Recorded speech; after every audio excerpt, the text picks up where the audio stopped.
Olá, senhores. Cá estamos nós mais uma vez. Eu não estou sozinho, como de praxe. Quem tá comigo aqui é o Cacique Samar. Saudações indígenas, Cacique. Saudações, amigos. Anauê, caralho. E aí, como é que vão os. Como é que vão vocês, meus amigos? Meus casas, meus felas? O, Espero que muito bem. o projetinho do cinema está a todo vapor. Aqui e lá no Fora da Caverna a gente conseguiu levar um pouco do projeto para lá, né? Sim? Mas antes de continuarmos com a nossa saga dos cinemas aí, do cinema, quero fazer aquilo que a gente começou quando o Monark estava conosco aqui ainda. Inclusive o Monark voltará em breve com um microfone de qualidade, depois de todo mundo nos ofender nos comentários falando do áudio do Monark. Eu fui surpreendido com uma lembrança lá na rede social do Zuckerberg de um caso que aconteceu em 2019. E eu só estou a falar sobre esse caso aqui porque nos bastidores o Cacique e eu estávamos a falar um pouquinho sobre a vida no Rio de Janeiro, né? E esse caso aconteceu no Rio de Janeiro no ano de 2019. Janeiro de 2019. Salvo engano foi em janeiro. Que um casal foi atacado aparentemente, né, por um morador de rua. Nem foi atrás das especificações da notícia para ver se de fato era um morador de rua ou não. E o homem chamado João, o namorado, o marido da moça, ele faleceu. A moça tentou ajudar o companheiro, tomou algumas facadas também. E um homem que passava perto na situação, ali na ocasião, se aproximou para tentar ajudar e também morreu, né? Esse caso foi tão complicado que, assim, um bombeiro, um policial apaisano que estava passando perto também foi baleado.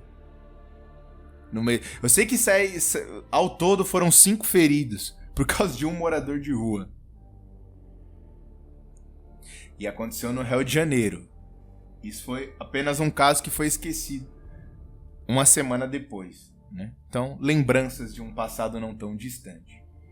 Agora, citando um caso mais recente, né? Até mandei pro Cacique. O caso de uma moça chamada Sabrina Tavares. Vocês podem procurar aí no Google. Vocês conseguem achar facilmente. Porque a notícia é recente. É do ano de 2023, né? E também aconteceu no Rio de Janeiro. Por isso que eu citei o caso anterior. Porque parece que o Rio de Janeiro é um para-raio de desgraças, né? E esse caso foi um pouco intrigante, porque se a gente olhar aqui a forma como o G1, que é um portal de muito respeito aqui no Brasil, ele noticiou da seguinte forma o título da reportagem, né? Da matéria. Polícia acredita que cabeça de corpo de mulher assassinada foi levada de túmulo para trabalho religioso. É isso mesmo, ouvinte. Profanaram o túmulo da mulher para arrancar a cabeça dela. Quais podem ser as motivações? E aí, Cacique, volta para aquilo que a gente... Qual foi o caso que a gente comentou? Que até eu levantei a questão que você destrinchou um pouco mais o assunto. Qual foi a notícia que nós estávamos a discutir na época que eu falei por que a polícia noticia de modo que parece que há indícios que, sendo que claramente aquilo foi para rituais heterodoxos? Deve ter sido início desse ano, cara. Porra. Não foi o caso da moça do sul lá e Exato. o É satanista? que eu fiquei surpreso agora que, tipo, eu falei que foi no início desse ano, mas pode ter sido ano passado. O problema é que uma coisa tão atroz dessa não era pra eu esquecer com tanta facilidade. Mas era uma moça de Parauapebas, ela devia ter 19 anos, ou 22 anos, entre 19 e 22 anos. E ela conheceu um satanista do TikTok, né? Que acho que era... Eu não lembro qual era o nome real dele, e nem exatamente o apelido que ele usava no TikTok, mas era alguma coisa envolvendo conde ou bruxo, alguma coisa do gênero assim. E aí ele tinha uma estátua de demônio na casa dele, de Satanás, e uma espada também, e vários outros crucifixos pra baixo, né? E aí ela se apaixonou por ele, ele levou ela pro sul, ou pro Rio Grande do Sul, não sei, não lembro exatamente a cidade. E ela ficou desaparecida por 3 dias, até que constataram que ele de fato tinha a matado ela num ritual. Só que a manchete do jornalística, né? Ela é escrita para te causar uma emoção, uma raiva, uma repulsa, produzir sentimentos em você. Então, Foi esse ano mesmo, Cacique. foi esse ano, né? Ela vem e descreve a situação como se em todas as hipóteses a possibilidade de um crime por motivações religiosas tivesse sido de fato descartada, entendeu? E aí eles nunca te contam a coisa por completo. Nunca te contam a coisa por inteira. Só que uma coisa diferente do que era que foi esse assassinato para essa violação, para esse vilipêndio de cadáver que aconteceu, no assassinato da moça, tu ainda consegue dizer que, poxa, a motivação religiosa ali estava em segundo plano. Ainda dá para dizer isso, ainda dá para jogar dessa maneira. Entretanto, quando você desenterra quando você desenterra uma pessoa, corta o crânio dela decapita e leva embora, você não tá tentando matar alguém por uma segunda vez, você tá utilizando aquilo ali por motivos religiosos. Mas esta coisa de brincar com as palavras é sempre para ocultar a religião dos responsáveis. E aí, na mesma medida em que você tem esse tipo de crime acontecendo, uma pessoa que acaba não encontrando paz nem depois da morte, você teve a crescente, né, de vídeos de pessoas pegando santo no meio da rua, né? De mulheres pegando santo, trabalhando com a pombagira, com o Exu, sendo chicoteado, o cacete a 4. E a galera filmando aquilo ali. E aí você bota aquilo ali em comparação com as outras religiões e você vê que não é algo bonito e não parece simplesmente ser algo que eleve o espírito, cara. Não tem nada de guia espiritual ali, não tem nada de lição, de valoroso que você possa aprender ali, sabe? Não é como um dos mandamentos, não é como a lição de um santo, sabe?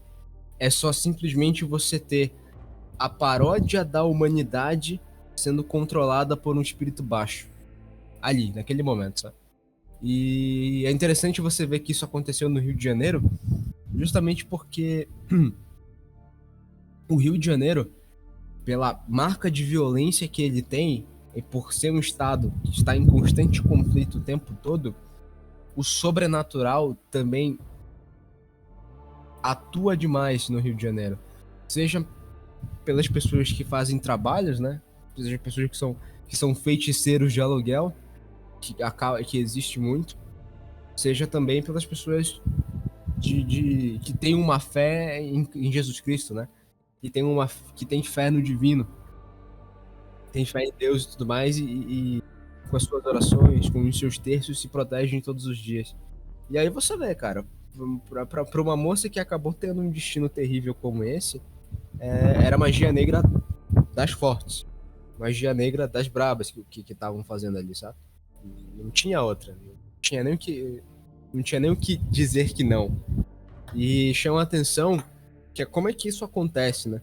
Que pra você poder chegar num cemitério, desenterrar o corpo de uma pessoa e decapitar e ir embora, você precisa de um facilitador pra fazer isso. Você precisa de alguém que trabalhe lá no cemitério.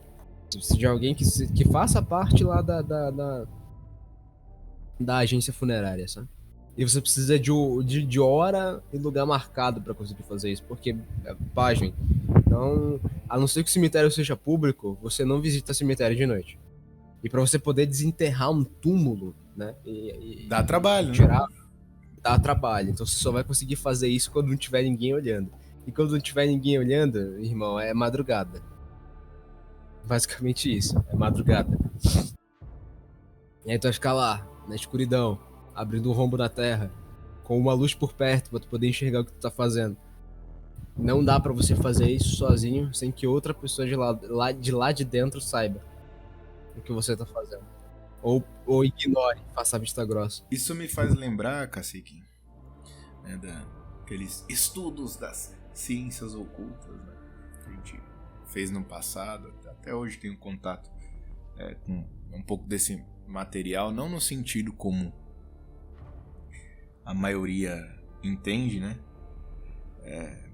mas é nítido que eles se infiltram nos mais diversos lugares, né, às vezes a gente fica pensando que as pessoas que são adeptas dessas religiões e tal, elas não passam em concursos públicos, não têm cargos de importância na sociedade, né? Elas estão nos mais diversos níveis, assim como as outras religiões também.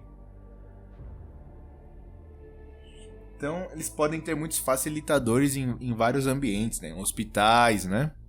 Paulo Pavés que o diga, né? Nem sempre é por interesses.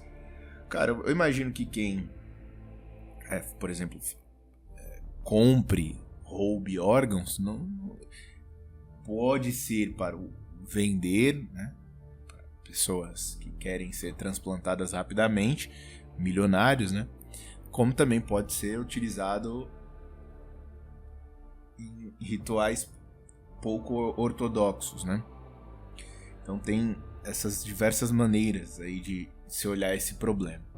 Mas dando um salto aqui, né? Não menosprezando o tema, nem menosprezando o terror que a família tá passando aí, né?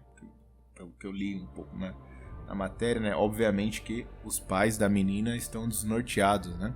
Acabaram de enterrar a filha, como se já não bastasse perder a filha, ainda precisam passar por esse tipo de situação. A família clama pela justiça estatal, que provavelmente... Quem vai investigar esse caso, Cacique? Fala pra mim. Você acha que vão gastar de recursos nesse caso? Certamente não farão o que fizeram no assassinato da Marielle, né? Triangulação por satélite. Inclusive, Cacique, sabe quando vão achar o assassino da Marielle? Nunca. Nunca. Porque é muito útil, né? Nunca vão achar. Mas, dando um salto, outra coisa que eu comentava com o Cacique nos bastidores é o caso aí da Andressa Urach, né? Jesus, não. Mas, esse eu me qual que é recuso. Então, mas qual que é a utilidade disso, Cacique, né? Essa mulher aí é problemática, o próprio ex-marido já falou, né? Claro, eu falei uma obviedade aqui, que ela é maluca. Mas vocês devem saber aí, ouvinte, que recentemente ela causou mais uma polêmica, porque eles vivem de polêmicas, né? Causou mais uma polêmica porque o filho dela tem participado das atividades remuneradas dela, né? No OnlyFans, gravando, enfim, o filho gravando a mãe. E aí algumas pessoas até comentaram, né? Não se espantem se ela aparecer grávida. E aí fica um negócio meio estranho, né? Ela terá um filho do próprio filho. Mas nós, infelizmente, estamos habituados com esse tipo de desgraça, né? Mas ainda causa um certo espanto. Mas por que é importante falar sobre isso? Que assim, essas declarações, elas funcionam para angariar adeptos e militantes que levam mortalmente a sério a ideia e querem colocá-las em prática. Claro que eu não tô falando que o caso dessa moça é esse, que ela está fazendo isso conscientemente. Mas, por exemplo, a própria ideia do comunismo é essa daí. Pelo pouco que li, e futuramente eu quero dedicar um tempo da minha vida a estudar mais sobre as obras, o pensamento dos pensadores ditos de esquerda, eu quero tentar entender um pouco mais Porque me parece, olhando superficialmente, olhando de fora, que alguns deles talvez sabiam exatamente o que estavam fazendo. Sabiam que as ideias deles não eram concebíveis. Só que era importante falar sobre isso para criar um certo fetiche, para criar adeptos da causa, como eu falei, militantes, que vão levar aquilo a sério. Que, por exemplo, né, o que a galera fica fazendo aqueles discursos lá, mais Mises, menos Marx. Qual é o nome daquele cara, o dito conservador inglês lá, o Burke? Mais Burke, menos Foucault, sei lá, qualquer desgraça dessa daí. Eles não percebem que assim, pô, aí o comunismo dá certo sim, pô. Sua namorada, você já teve uma namoradinha feminista, adepta de comunismo. Sua professora diz ser comunista. Você tem um professor na faculdade que diz ser comunista. Tem a jogadora de futebol lá que é adepta do comunismo. Tem a artista da TV. Tem um monte como que não dá certo. Aí os caras podem falar assim, não, a gente tá falando a ideia econômica. Bom, mas aí é o que você entendeu da ideia. Os caras, se você olhar a fundo a coisa, você vai perceber que os caras sempre fizeram o uso do capitalismo, digamos assim, a favor deles. Cantaram a pedra o tempo todo, né? Foi aquilo que eu falei, daquela citação do Marx, que eu já falei em outros episódios. O Marx estava certo nesse sentido que ele falou que o avanço do capitalismo, né, ele tornaria as condições de trabalho do proletário em situações péssimas, ruins, condições de trabalho ruins. E os metacapitalistas foram e confirmaram a tese do cara. Aí o que o ouvinte vai falar? Então, você está falando bem do comunismo, você está... É assim que as pessoas entendem hoje, né? A nossa geração, ela sempre entende, sempre faz um paradoxo e faz uma dicotomia das coisas. Se você está tentando entender a realidade, você é o isentão, você está em cima do muro. Mas não é mais ou menos isso, cara? Mas é aí que tá. É porque o brasileiro ele já tem um problema muito grande em tentar sentar e observar a realidade e dela depreender alguma coisa. Já é difícil pro brasileiro fazer isso. E nos últimos anos, desde 2016, eu pego 2016, 2017, porque, 2016, 2017 foi quando eu comecei a me interessar por cultura, né? E eu fui fisgada pelaquela primeira onda em que todos os meios conservadores da internet falavam sobre alta cultura. A biblioteca do Nando Moura tava, olha só, pau a pau, todo dia, livro pra caralho. O gordo do Bernardo Kister, mesma coisa. Todo mundo vendendo livro, vendendo curso. Sim, feminilidade. Não, ainda calma. Ainda não tinha chegado essa época ainda. Feminilidade é só de 2018 adiante, cara. 2019 adiante. Que os cursos de feminilidade surgiram depois que a Campagnolo terminou e de fato lançou o livro dela, que era o Feminismo, Perversão e Subversão. Aí começou a ter.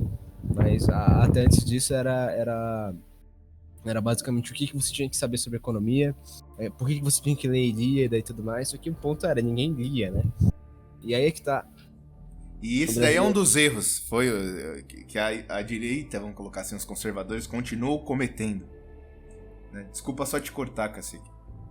Tô lendo aquele livro chamado A Fé Revolucionária. Inclusive tá no nosso blog. No blog, quem não sabe, nós temos um blog, o blog do Esboço. A gente tá fazendo, digitalizando várias obras aí. Algumas raras, outras nem tão raras assim. Mas que ainda não possuem uma versão digital, a gente está digitalizando aí, correndo risco de ser preso e jogando tudo no nosso blog lá. E esse livro, A Fé Revolucionária, está lá no nosso blog.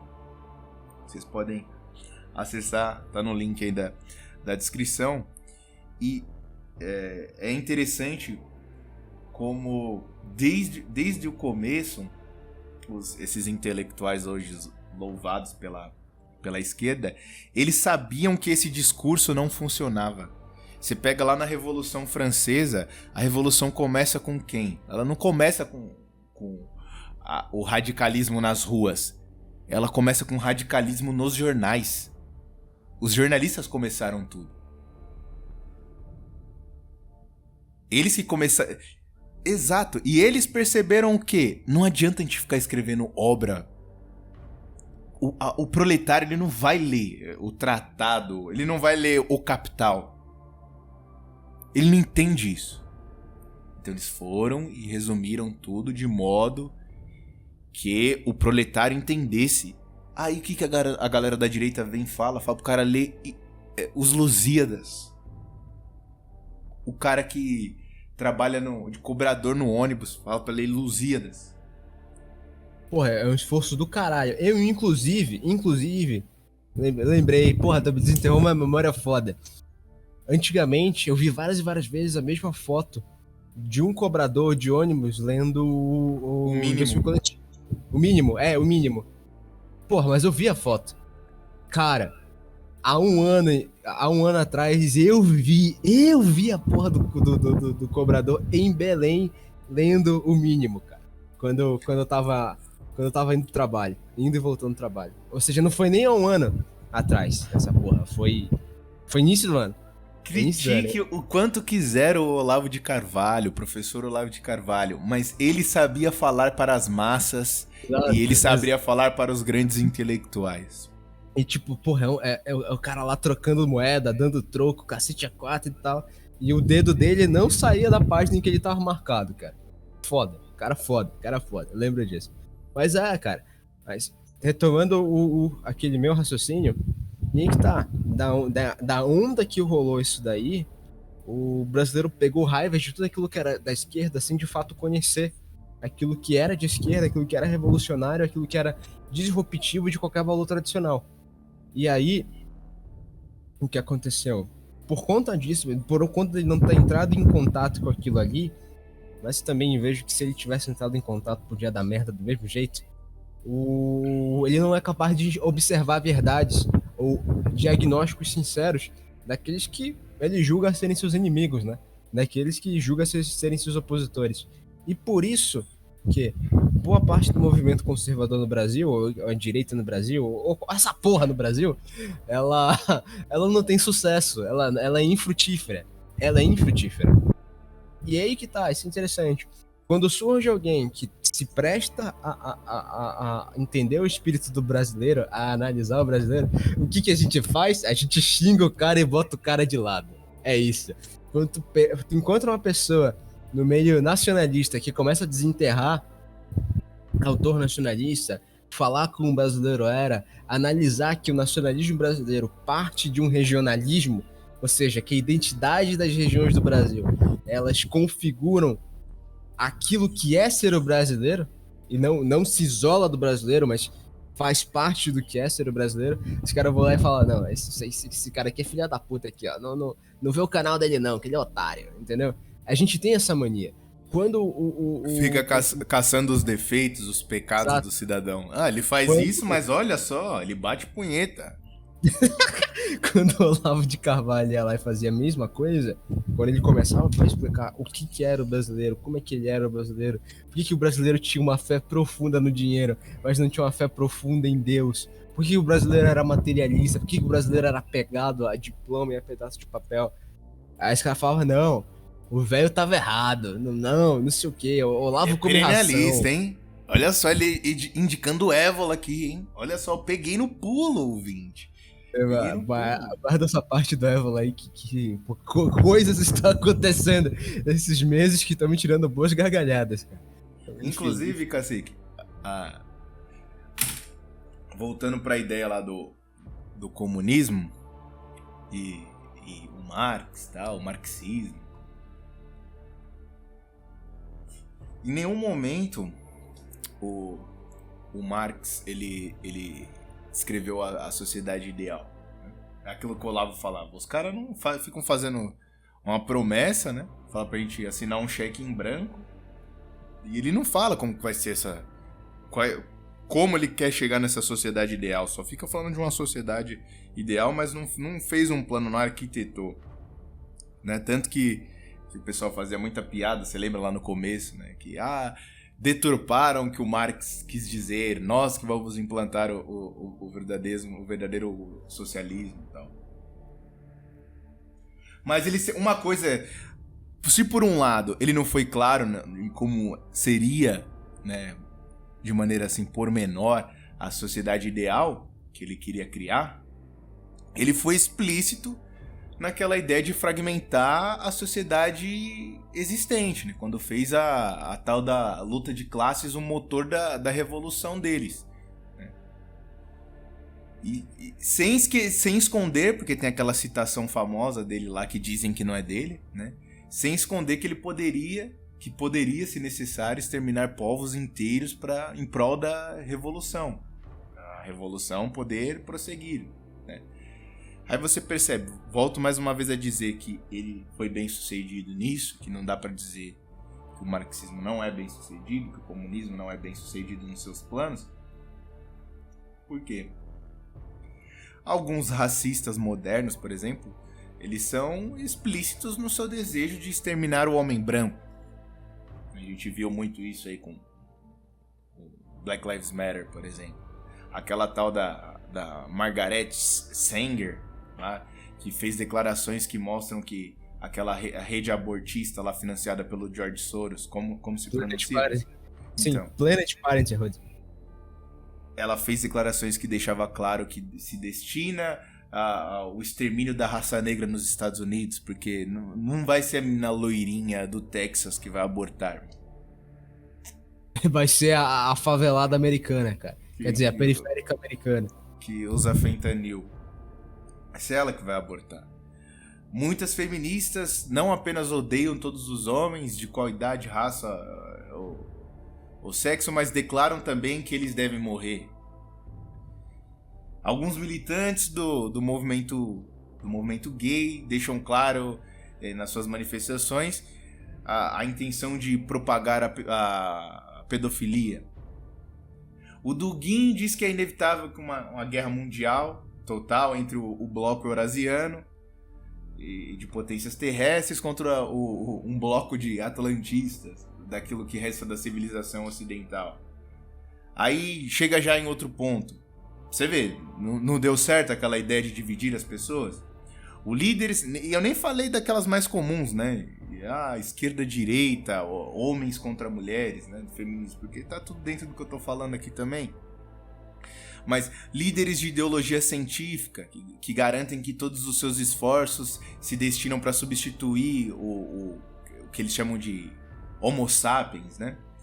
Então entra toda aquela ideia lá do transhumanismo, né? O homem comum, que seja, você não vai ser um trans-humano, mas vai ser no sentido de ser substituído por peças robóticas, mas você vai ser trans no sentido de querer ser algo novo, né? Eu acho que também vai ter esse próximo, já existe, né, esse próximo passo.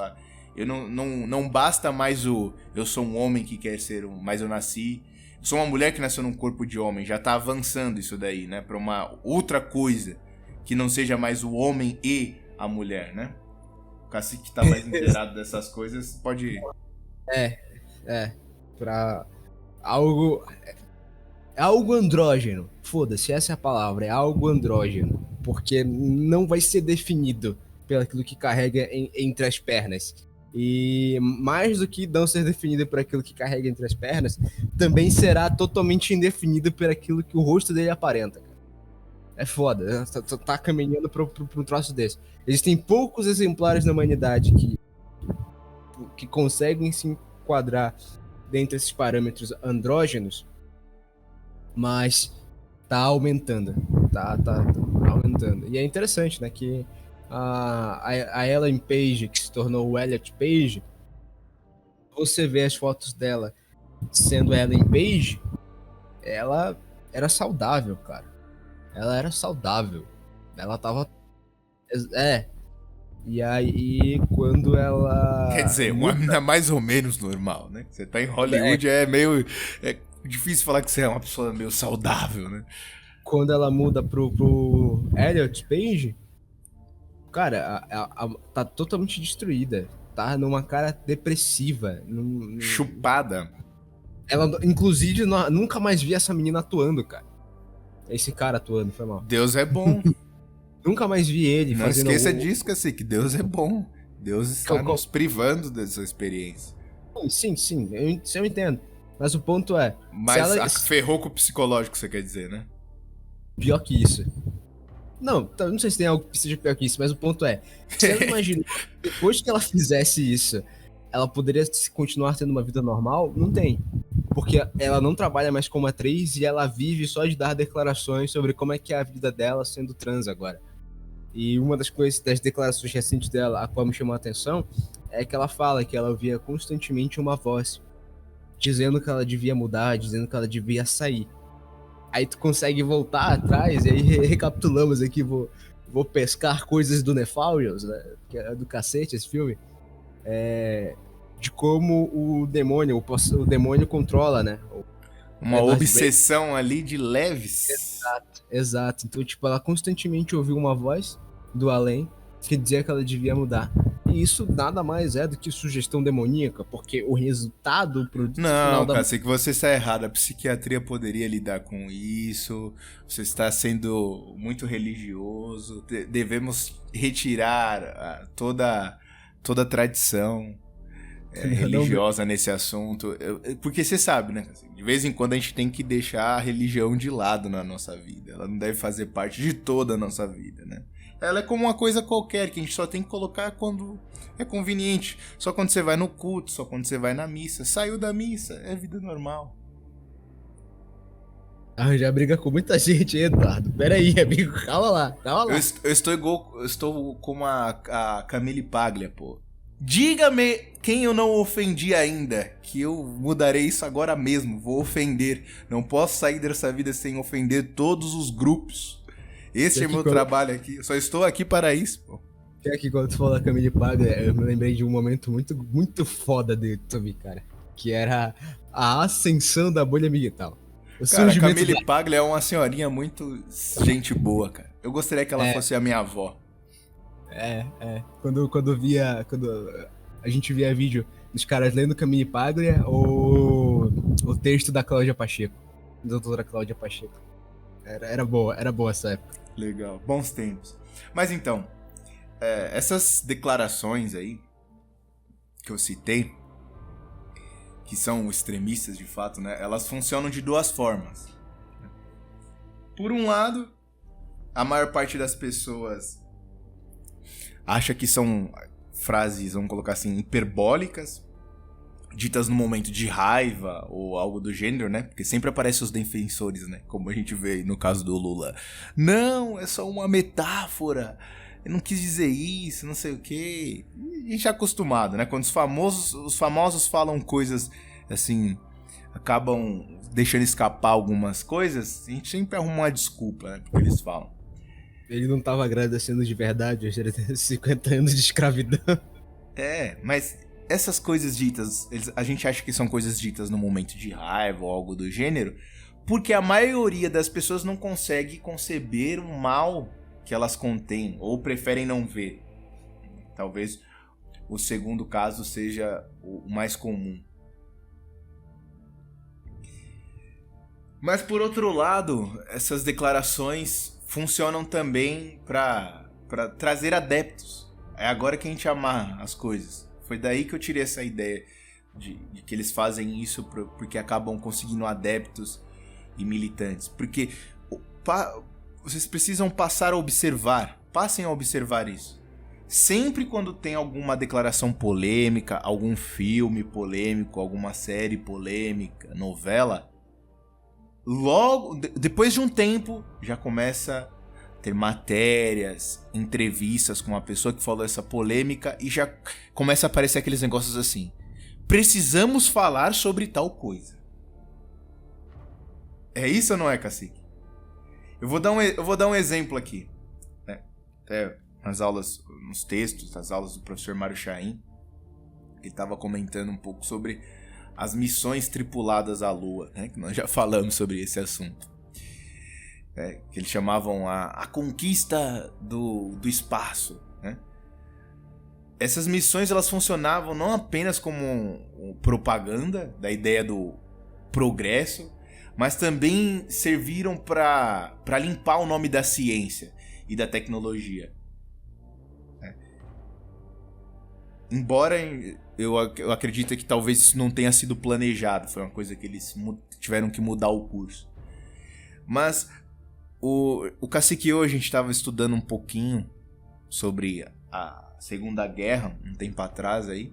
A gente viu lá o envolvimento do irmão do Charlie Chaplin com discos voadores, né? Com muitos cientistas alemães que foram contratados por americanos, pelo governo americano, tal. Não só pelo governo americano, né? Pelos russos também. Mas, vamos colocar assim, que no século passado, ali na metade do século passado, nós tínhamos cientistas envolvidos nos países que eram mais fervorosos, vamos colocar assim, na guerra, né? Alemães, russos,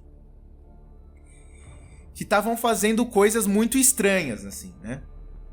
A ciência e a tecnologia, basicamente, naquela época, elas serviam para a criação de armas que mataram milhões de pessoas no século XX. E isso sem falar nas pesquisas nos outros campos que tornaram possível a manipulação científica das massas, que eu já indiquei 20 vezes, vou indicar a 21ª aqui, o livro do Pascal Bernardin, que ele fala sobre essa questão aí, de como que se deu o avanço científico na manipulação do pensamento das massas da metade do século passado em diante. E de repente tudo isso fica anulado porque alguns homens pisaram na superfície da Lua. Quando a gente coloca as coisas assim, lado a lado, fica claro que uma coisa não compensa a outra. Mas em termos simbólicos, essa compensação a gente pode colocar que foi consumada, né? Que não é o pensamento aí dos cientificistas da vida, que certos sacrifícios são necessários pro avanço da ciência, né? Puta, quantos filmes de ficção científica são idolatrados até hoje, né? É um gênero que dará certo até o fim dos tempos, né? Isso explica, por exemplo, o sucesso de Black Mirror, né? É uma distopia de ficção científica, né? O gênero favorito de uma turma. E a distopia é praticamente a ficção científica é inerente à distopia, né? Não tem como existir a distopia sem a ficção científica, né? Eles sempre pegam pesado na ficção científica, sendo que várias outras coisas poderiam ser abordadas, né? É inevitável usar ficção científica, não é um problema, né? Mas muitas outras coisas poderiam ser abordadas. Cara, mas pode falar. Eu vi um filme de ficção científica qual o futuro era otimista. Pouquíssimas vezes. Porque eles sabem, Cacique, que vai acabar mal. Que é uma coisa que não tem como esconder, né? Mas eu entendo que é difícil para muitas pessoas atribuir a responsabilidade aos cientistas. Porque a tendência é sempre fazer o quê? A culpa é do Hitler. A culpa é do Stalin. Né? A culpa a culpa é dos militares. A culpa é dos políticos. Ou a culpa é do cidadão comum que usa uma F-200 que solta gás carbônico constantemente. Né? Sei, cara. Tu me lembrou do argumento de que tem gente que realmente acredita em apocalipse climática e que devia reduzir o número de SUV na rua, não porque elas ocupam muito espaço, mas porque elas emitem muito gás carbônico. Tanto que tem uma agenda europeia lá, que eles querem diminuir a potência dos motores. Até lei, essa porra, o Brasil é adepto dessa merda aí. É a lei Euro, não sei, algum número aí. Mas depois, se você quiser pesquisar aí, enquanto eu vou continuar o raciocínio aqui. Mas eu confesso que até o professor Chain fala isso também, que até mesmo ele, em algum momento, durante muito tempo, né, muitos anos, ele desculpou, vamos colocar assim, os cientistas, né? Porque praticamente todo mundo na adolescência foi fascinado, em algum momento da nossa vida a gente foi fascinado por livros que divulgavam, de divulgação científica, né, que divulgavam a ciência. Aqui no Brasil a gente tinha aquela revista Recreio, que eu nem sei se existe ainda, né, que mostravam arqueólogos tirando umas relíquias de tumbas e os carambas, né. Também ficavam divulgando como foi feito o projeto das naves espaciais, enfim, como que foi a corrida espacial, né? E tem muita gente que acaba indo estudar as ciências biológicas e exatas porque ficam convencidos da superioridade da ciência e da tecnologia em relação a outras áreas do conhecimento. E aí que surgem aqueles argumentos lá do... você não tem formação, você não sabe de... Eu acredito na ciência. Lembra do cara lá acho que tava no parlamento canadense lá. Science, people! Science! Você lembra desse vídeo, Cacique? Você chegou a ver essa porra? Cacete, sim. E as pessoas acabam arrumando, né? Arranjando justificativas, né? Justificações para fazer os cientistas passar por entre os pingos de chuva sem se molharem, né? Faz o que é a famosa ginástica mental, né? Mas quando a gente engole o nosso orgulho, né? Fica óbvio que essas desculpas só servem como uma forma de criar um ruído para não tentar perceber o óbvio, a realidade que tá na nossa frente. Depois disso a gente entende que todo esse mecanismo de justificador cria, né, um estado de alienação e de irresponsabilidade. E aí, obviamente, vão surgir aqueles que estão falando que nós somos contra os avanços tecnológicos. Só que aquilo, em nenhum momento eu falei, ou o Cacique falou aqui, se o avanço tecnológico é bom ou ruim. Cara, ou seja, as pessoas vão tirando conclusões, a gente só tá falando de coisas ruins relacionadas ao avanço da ciência. Não quer dizer, ninguém colocou em mérito se a ciência, se avançar na ciência é bom ou ruim. Nós só estamos mostrando as consequências disso. Quantas vezes vocês viram cientistas assumindo a responsabilidade por algo? Por exemplo, vocês viram a Pfizer falando, nossa, nós poderíamos ter feito vacinas mais eficientes que não... Exatamente isso daí. Não, nenhum deles assumiu a responsabilidade. O que eles fizeram foi, cada governo que comprou essa porra teve que emitir uma notinha avisando. Lembra quando a gente falou que não dava nada? Pois é, talvez dê miocardite. Fé pra tu. Adeus. Foi basicamente isso, cara. Mas sabe por que as pessoas tomam essa posição quando nós falamos das possibilidades negativas que a tecnologia pode trazer? Porque toda a educação dela até o presente momento é dada e criada na expectativa de que o futuro sempre vai ser melhor em prol do desenvolvimento tecnológico. Só que, cara, é justamente o contrário. E essa aqui, eu lembro porque foi uma comida de rabo que deram no Monark, de leve. Que ele tinha expectativa de que ao desenvolver inteligências artificiais, as inteligências artificiais pudessem cuidar de assuntos do governo de maneira imparcial a ponto que viesse evitar a corrupção. Entretanto, todas as vezes que a humanidade caminhou para frente, ela não caminhou para frente baseada em avanços tecnológicos. Ela caminhou para frente baseada em avanço moral. E o último avanço moral que nós tivemos, como seres humanos, foi depois da crucificação de Cristo, cara. Com a progressão do catolicismo pelo mundo. E só daí em diante que nós tivemos algum avanço moral. E esse avanço moral vem decaindo ao longo do tempo. Porque, querendo ou não, a tecnologia ela é uma ferramenta. E o manuseio da ferramenta dependerá das intenções daquele que a controla, daquele que a manuseia. E atualmente, estas coisas têm se tornado mais ferramentas de controle e de privação das liberdades pessoais e até mesmo de apoderamento da alma das pessoas, cara, do que de fato algo que venha a melhorar a qualidade de vida.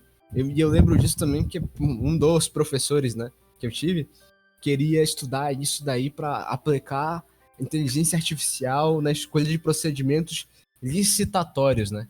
Para que, assim, nos contratos firmados entre empresas e o Estado, você tivesse totalmente a possibilidade de quase zero de haver erro no procedimento ou desvio de verba, corrupção, o que é que fosse, entendeu? Que o negócio fosse o mais imparcial possível. Só que, entretanto, é aquela coisa. Não importa o quanto seja bom o seu desenvolvimento tecnológico, sempre vai haver o elemento humano na jogada. E o elemento humano, ele é controlado pela qualidade moral do indivíduo. Então, sem você voltar naquilo que diz respeito à formação do indivíduo, à qualidade moral dele, só a tecnologia, só o instrumental não serve, cara. E eu acho que é mais difícil, particularmente, acho que é mais difícil você reeducar os seres humanos e conduzirem eles à moral correta do que mandar foguete pra lua, cara. É assim, eu acho mais fácil mandar foguete pra lua do que ensinar o ser humano a fazer o certo, cara. Porque a gente tá cada vez mais teimoso. A gente tá cada vez mais indiferente, sabe? E, enfim, são estas coisas postas em relação à tecnologia que, cara, não adianta. É por isso que as narrativas como Blade Runner, como Ghost in the Shell, como Akira, como Cyberpunk 2077, que é do caralho, sempre jogam o futuro para esse lado sombrio e materialista. Para esse lado sombrio e sem alma, cara. Sem emoções, sem virtudes, né? E de certa forma essas distopias são boas porque elas fazem justamente o que a gente está falando aqui, que é mostrar as consequências desse avanço tecnológico, por mais que elas, algumas, né, elas acabam pecando por não deixar claro quem são os responsáveis. Em alguns casos aí do cinema mais militante, dos filmes exclusivamente de propaganda, que no final das contas todo filme é propagandista, mas isso fica para outra conversa, eles acabam pecando nesse sentido de deixar passar, volta para aquela questão lá de não enaltecer alguns pontos que poderiam ser importantes e pouco falados no cinema e acabar virando uma espécie de clássico justamente por esse diferencial, né? Mas até um exemplo que eu lembro que o professor Mário Chain deu sobre isso que a gente está falando, né? É, por exemplo, se alguém leu o Menkens lá do Bigode, ou o Capital, do Homem que Não Trabalhava, né? Inclusive uma curiosidade interessante é que o único trabalho remunerado que o Marx teve foi de jornalista. Você sabia disso, Cacique? O Lenin. Não, você sabe, na moral? Na moral. Cara, aí realmente... Por isso que na conversa que teremos com o Super Bra, lá no Fora da Caverna, eu quero que a gente se aprofunde um pouco mais nessa questão da Revolução Francesa e da importância dos jornalistas, cara. Não é à toa que eles são tão financiados aqui no mundo, né? Não só no Brasil. E por que ainda é eficiente? Por que o jornalismo em si, matérias, o jornalismo escrito e falado, por que ele sempre será importante? Não importa o quanto que a tecnologia avance. Por que ele sempre será importante? Por que ele foi usado como o estopim da Revolução Francesa, né? Mas enfim, você que não sabia, o Marx foi mais trabalhador do que o Lula. Enquanto o Lula não mostrar a carteira de trabalho dele de torneiro mecânico, eu não acredito que ele trabalhou mesmo de torneiro mecânico. Eu acho que ele foi um dia só de zoas lá e meteu a mão no... O tio dele trabalhava na fábrica. E se a essa altura ele não tiver, mano, ele é muito otário, cara. Porque, porra, já teria falsificado a minha há muito tempo. Então, voltando à questão lá. Se alguém leu Mencken ou o Capital, não dá pra gente concluir que o sujeito é budista É budista. Se ele é budista, nem que ele é comunista, né? O natural é assumir que o cidadão, ele pretende saber o que disseram sobre o Charlie Chaplin e o que disseram sobre o Marx. E isso deveria ser óbvio. Mas, rotineiramente, aparecem sempre aqueles grupos que exigem que a gente deve proibir livro X e livro Y.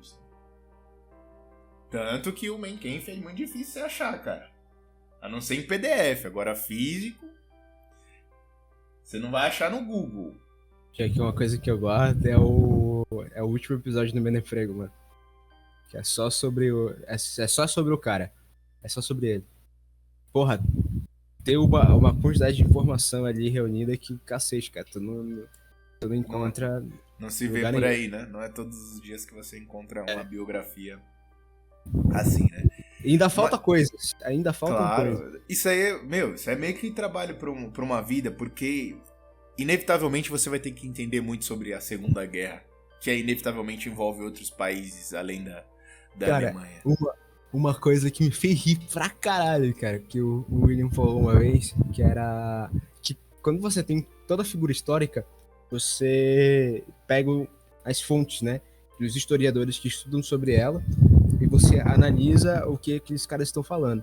Então ele pegou o exemplo sobre o fulaninho que torcia pro Bayern e o outro que torcia pro Paris Saint-Germain. Os dois caras estão falando isso, mas aí, de repente, a fonte, a terceira voz falante, aponta com fotos e documentos e assinaturas que, de fato, fulaninho torcia pro Bayern. Então, a versão oficial da história passa a ser que fulaninho torcia pro Bayern. Ele era um maluco do Bayern. E aí, isso aqui, quando se trata do pintor austríaco em questão, é loucura. É loucura total. Da galera chegar lá às 7 horas da manhã e falar: então, pessoal, eu dormi, sonhei e vi que na hora do café eles chutavam um cachorro, meio-dia eles matavam um gato, de tarde desfuravam um cavalo, tudo isso pra treinar com o judeu de noite, entendeu? Era basicamente isso. Daí, acho que aí já até exige que o cara tenha algum domínio do alemão. Ele vai ter que ir pras fontes primárias, exato. não vai ter. Porque o que os caras falavam dele era tipo. Não, literalmente, olha aqui a propaganda, literalmente não havia uma contraversão. É isso e acabou. A história o clichê lá da história contada por vencedores, não tem muito o que fazer. Mas, voltando para a ideia lá de quem lê o Mein Kampf e o Capital, existe aí uma premissa oculta, assim. E tem a ver com o que a gente está falando aí do cientificismo. Que ninguém busca conhecimento a não ser como um meio de realizar um fim prático, né? Por exemplo, se o sujeito estuda medicina, a conclusão é que ele quer apenas ser chamado de senhor doutor e ganhar muito dinheiro com isso. De forma análoga, se um sujeito estuda um livro político, é para implementar ou se opor àquela política. É basicamente isso que se entende hoje em dia. Se você, sentar a bunda na cadeira e se dedicar o problema é que aqui no Brasil realmente isso que acontece, né? O cara para estudar sobre... Olha, isso não é referência a ninguém, hein? O cara passa a estudar um pouco sobre paganismo e ele acaba achando que aquilo deve ser levado a sério e ser implementado nos tempos atuais. E que o paganismo, na verdade, ele é injustiçado.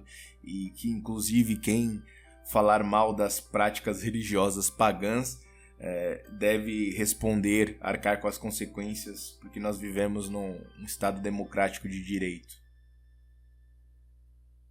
Mas isso não é uma referência a ninguém, certo? Mas dito tudo isso, agora nós podemos entrar de fato no assunto. Vamos falar sobre o assunto do momento, vamos nos render ao falatório geral e falar sobre o filme do momento que não é Barbie. Não, E nem é o filme sobre a bomba atômica. Porra, mas esse não. Porra, isso daí é até ofensa falar falatório geral. Esse aí, porra, eu me dobro com orgulho, cara. Caralho. Seguinte, ouvintes, 2023 foi um ano muito foda pro cinema. Só por Nefarious e só por Sound of Freedom. Som da Liberdade. É do caralho, cara. Você sabe que vai ser lançado assim no Brasil, se for lançado, né? Cara, eu aposto que esse filme não vai ser lançado no Brasil. Os caras que comentaram, né? Tipo, tem uma galera Nelcon aí que já comentou sobre o Alba, né? O Spider lá. Ele comentou no canal dele. Que fique registrado que este canal aqui já sabia de tudo isso muito antes, mas o ritmo do ADM é devagar. A gente. É só um esboço.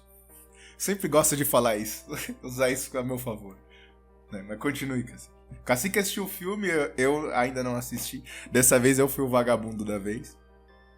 E, cara, é fenomenal. É fenomenal porque, prestando atenção no filme, você consegue encontrar conexões, né? Com Nefarious. Você encontra leves conexões ali com Nefarious, sobretudo quando ele dá as estatísticas, né? Aquela cena brilhante do Nefarious falando que a gente já tem mais escravos do que o Império Romano no auge da humanidade. Não era mera hipérbole não era apenas linguagem poética, é de fato o que acontece. Assim, eu fui assistindo o filme, né? Imaginei que ele era uma obra de ficção e os fatos narrados ali do personagem protagonista é um policial, é um agente federal, ele é do FBI. E os crimes com os quais ele trabalha são exatamente os crimes sexuais que envolvem pedofilia, né? E a primeira cena do filme é ele invadindo a casa de um pedófilo, ele e um parceiro dele.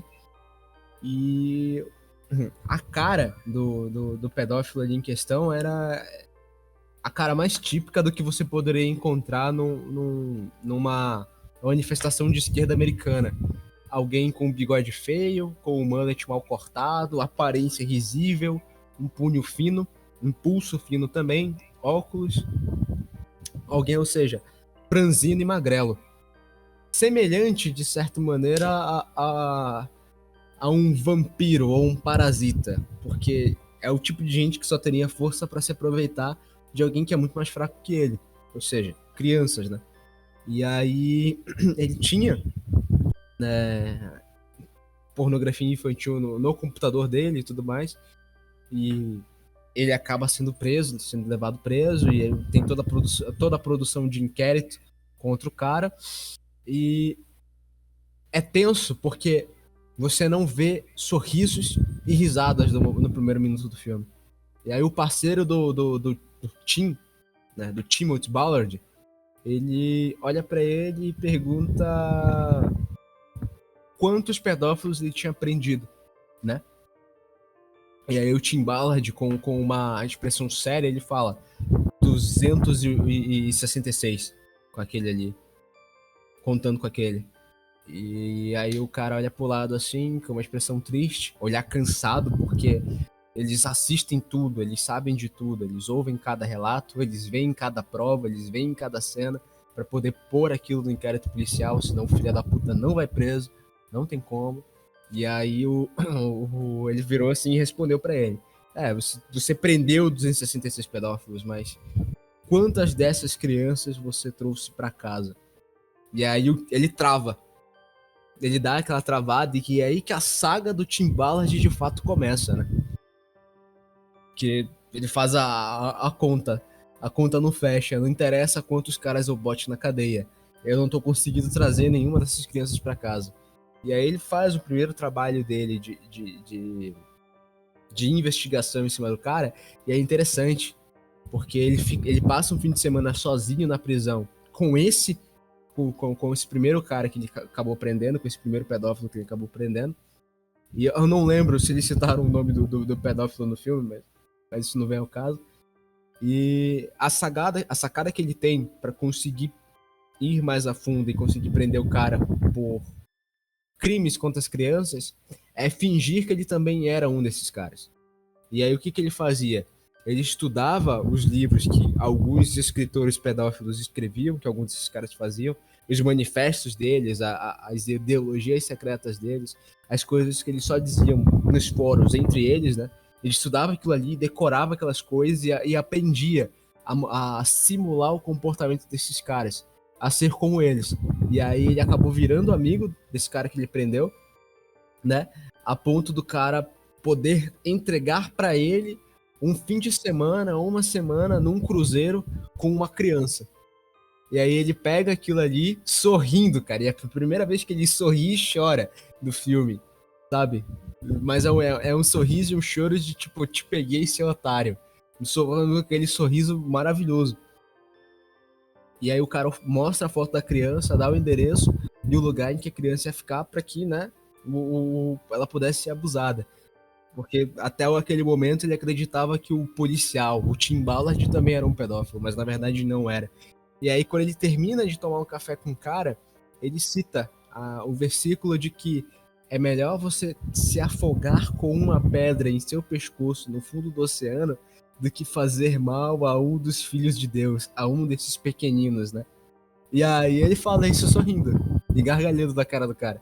E aí o cara começa a rir também. E aí ele fala, o que é isso? Aí o policial olha pra ele, você não faz ideia? Isso não significa nada pra você? Aí ele vira e fala, não, eu não sei o que é isso. Ou seja, ele citou uma passagem da Bíblia e da qual o pedófilo ali não fazia nem ideia do que aquilo queria dizer. E aí a polícia chega, som de sirene, ele é preso e tudo mais. E aí eles progridem pro próximo parte do filme, né? O próximo arco do filme, que é pegar o garotinho na fronteira dos Estados Unidos, quando a gente estivesse atravessando o México para os Estados Unidos. E aí ele consegue pegar o cara e prender o cara que estava conduzindo a criança. E eles sempre atravessam com documentos falsos, né? Só que como a criança ali, o rapaz era muito novinho, devia ter uns 8 anos de idade, a foto do documento dele era uma foto de quando ele era bebê. Então, tipo, bota a foto de um bebê aleatório aí, diz que é ele e manda atravessar, entendeu? E aí, só que como ele já sabia quem era o garoto e que quem tava atravessando ele com certeza não era tio, nem pai, nem parente nenhum dele, eles conseguiram prender o cara e pegar o cara. E aí ele começa a conversar em espanhol com o garoto, e aí o garoto fala sobre homens maus e sobre a irmã dele. E aí é nessa hora que o Tim descobre que existe uma garota que é irmã desse molequinho que ele acabou de salvar, e ela tá presa em algum outro lugar.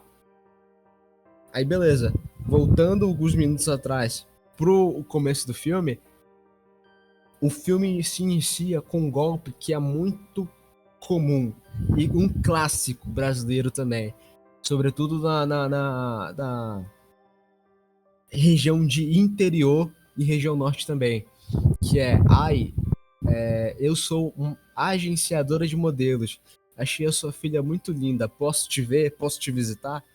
O filme pega exatamente essa premissa de um crime que acontece e acontecia bastante há uns anos atrás, que era garotas que tinham um sonho de serem modelos, de serem atrizes, de serem qualquer coisa do gênero, e elas procuravam na cidade uma agência de modelos.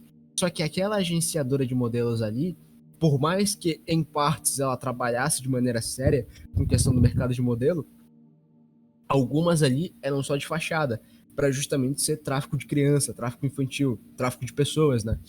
E aí o que acontece? No caso do filme, é uma mulher que se apresentou como modelo, que foi modelo e tinha a ficha dela totalmente limpa, não tinha nenhum crime, nenhuma multa, absolutamente nada.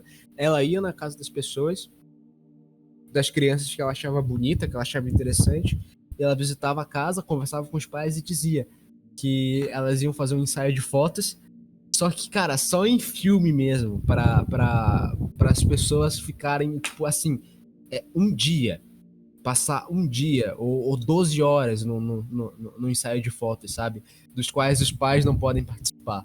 Cara, eu fico pensando na minha mãe, na minha avó, na minha tia. Tu é doido? Se alguém falasse isso pra ela, o pau ia torar, cara. E não ia ter esse papo, não. Mas, entretanto, existe. E as pessoas realmente caem nisso, sabe? As pessoas realmente excedem seus filhos por um período de tempo tão longo e simplesmente dane-se, não deixa lá. E aí, essa mulher, no filme, ela era experiente em fazer isso. Boa parte das crianças que ela pegava era com essa questão de modelo e tudo mais. E enquanto ela tá atravessando os lugares, as fronteiras com essas crianças, né?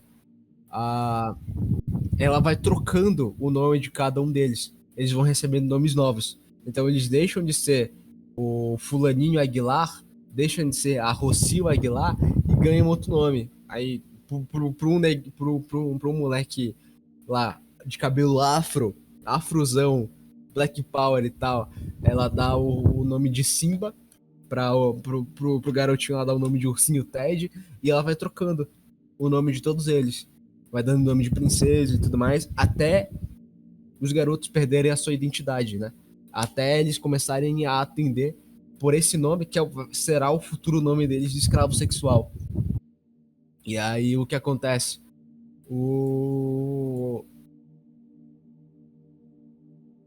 Esses dois irmãos, que são as crianças principais do filme, a qual o Tim vai se prestar a salvar, ele salvou o primeiro garotinho e daí ele vai passar ali atrás da irmã. E aí mostra uma cena de como os dois foram separados, né? E na separação dos dois, a irmã, que por ser de uma família latina, e tenho quase certeza que mexicana, eu acho que era mexicana, eles são católicos. E aí ela entrega um medalhão de São Timóteo para ele. E ela diz que o São Timóteo é um protetor das crianças, né? E aí, quando o Tim encontra o garotinho pergunta para ele se ele era Timóteo. E aí ele fala o nome dele em espanhol, que Timothy, né? Em inglês seria equivalente a Timoteu em espanhol. E aí tem toda essa questão com o nome dele, com o santo, protetor das crianças também. E aí, quando ele consegue devolver o garotinho pro pai, a cena é bonita, o garotinho chora, o pai chora, ele dá um abraço muito forte no policial e se prepara para ir embora. Só que antes dele ir embora, ele entrega o medalhão e tanto o irmãozinho quanto o pai pedem pro Tim ir atrás da filha deles, né? Porque tem um detalhe no filme também que é interessante, que mesmo sendo um policial que trabalha pra cacete, o Tim era pai de família, e não era pai de família com um filho só, 2 filhos. Ele tinha 5 filhos, entendeu? Todos com a mesma esposa. E eles aparecem, tanto no retrato quanto nas cenas finais. Todos eles aparecem. E aí ele fala, você, sendo pai, você conseguiria dormir sabendo que a cama da sua filha tá vazia, que ela não está lá? E aí dá um ímpeto para ele poder ir atravessar a fronteira dos Estados Unidos e procurar essa garota onde quer que ela estivesse. E aí ele ouve relatos, histórias de que talvez ela estivesse na Colômbia. E aí ele começa a conversar com o chefe dele, com o superior dele, para ver se ele arranjava uma desculpa, uma brecha, para conseguir visitar a Colômbia e procurar onde ela estava. Só que aí os caras começam a lidar com a burocracia, né? Porque a Lei de Segurança Nacional não dava permissão para ele procurar crianças fora da jurisdição americana, ou seja, fora das fronteiras americanas. Só interessava os assuntos que ameaçassem a nação, ou seja, ou as crianças americanas, né? E aí ele vai, graças ao superior dele dá 10 dias para ele, como se ele estivesse fazendo um treinamento na Colômbia, em que é que fosse, para ele poder achar a garotinha, resolver o problema e ir embora de lá. Os 10 dias passam, ao invés dele voltar para casa, ele pede demissão do emprego dele, começa a trabalhar sozinho na Colômbia com os contatos que ele tem para poder trazer a moleca de volta. E aí eles chegam com a ajuda de outros caras que eram milionários, que queriam participar do trabalho. E aí ele chega com a galera e monta tipo um mega hotel que ia envolver esse tráfico infantil, sabe?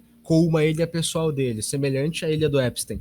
E aí, nessa ilha que os caras compraram pra eles, né? Durante todo esse teatro, ele se passava por milionário e por pedófilo também, né? Então, tipo, ele começou a conversar com os traficantes de pessoas locais para que aqueles caras trouxessem mais ou menos por mês 50 a 60 crianças. E aí, no meio disso, como ninguém conseguiria trazer um volume de crianças desse tão grande sozinho, todos os traficantes de crianças locais se unem para poder montar uma rede de negócio e suprir as necessidades desse futuro hotel que seria montado. Só que o que esses caras não sabiam é que esse hotel era só uma fachada. Que quando esses caras chegassem com as crianças lá ali, eles seriam absolutamente todos presos, né? E aí o que acontece? Nessa conversa de vai e vem, de procurar quem é que poderia ajudar os caras no trabalho, essa mesma mulher da agência de modelo que pegava as crianças, que elas achavam bonitas e tudo mais, falava que ia fazer ensaio, desaparecia com todas elas, entra na jogada. E aí, o que acontece? No meio disso tudo, eles firmam um acordo, firmam um negócio, e aí eles levam todo mundo pra ilha. Só que a mulher não traz as 50 crianças de uma vez, ela só traz 30. E depois ela vem trazendo mais. E aí quando finalmente a conta fecha e tem 54 crianças na ilha, a voz de prisão é dada, todo mundo é preso, mas tinha um problema. A Rocio, que era a garota que ele tava indo atrás, não tava lá. E aí fudeu, porque começa o processo de investigar com quem tava a Rocio, onde é que a Rocio tava, e nesse período a garota já sofre várias e várias vezes, porque ela passa em vários cabarés de esquina, dormindo com vários homens de meia idade, bebidos de uísque e tudo mais. E aí a polícia colombiana começa a conversar com o time e fala que agora não tem mais jeito. E por mais que eles encontrassem um paradeiro da garota e de fato encontram, o lugar onde ela poderia estar talvez não pudesse ser um lugar a qual eles tivessem acesso. E aí o que eles descobrem é que acham a localização da garota, só que ela tá numa infiltrada numa vila de uma guerrilha de selva, que são aquelas famosas guerrilhas revolucionárias colombianas, sabe? Só que é de outro cartel, não era as Farc, era outro cartel. Acho que eram os Escorpiões, alguma coisa assim. E aí qual é a sacada que o cara tem? Ele se veste de médico das Nações Unidas, ele e o outro cara que tava junto com ele, né? E montam um plano para poder adentrar o lugar. Só que até eles montarem esse plano, existem sequências e sequências de diálogos, né? Que cortam o coração. E uma delas é o cara perguntar para ele, o cara que ajuda ele na operação toda, o que foi que levou ele a querer fazer isso, a querer fazer tudo isso. E a resposta do Tim é que os filhos de Deus não estão à venda. Inclusive, a música principal do filme é uma música que eu acho que é latim, cujo várias vezes que ela é cantada, a legenda que aparece é justamente esse refrão: os filhos de Deus não estão à venda, os filhos de Deus não estão à venda. E aí eles começam a conversar sobre as razões do porquê que eles trabalhavam tanto nisso daí, trabalhavam tanto nesse negócio de tentar resgatar a criança. E o cara que ajuda ele, que já foi chefão do tráfico e hoje já não era mais, ele conta a experiência que levou ele a fazer isso. Que foi quando ele chegou quando ele saiu de prisão, que ele voltou a falar com a galera, que ele tava ajudando nos negócios e tudo mais. E aí, numa festa que ele saiu, que ele se embebedou, ele viu uma garota de 20 a 25 anos ali e ele levou ela pro quarto, né? Levou ela pro quarto, dormiu com ela. E aí, quando tava na hora dela pegar o dinheiro e ir embora, ele foi ver ela se calçando. E quando ele viu o pé dela era pintado com esmalte normal, só que tinha gatinho ali. No negócio do esmalte, tinha gatinho. Fazia desenho de gatinho, sabe? É aqueles esmaltes que já tem um adesivo em cima. Não sei como é que funciona. Mas, enfim, ela pintou o pé dela e colocou gatinhos nas unhas. E aí, quando ele olhou pra ela de novo, ele viu que ela não tinha nem de longe 20 anos de idade. Aquela garota ali, na verdade, tinha 14. E, além dela ter 14 anos de idade, ela tava fazendo aquilo ali desde os 6 anos de idade. E naquele dia ali ele falou que ele queria se matar.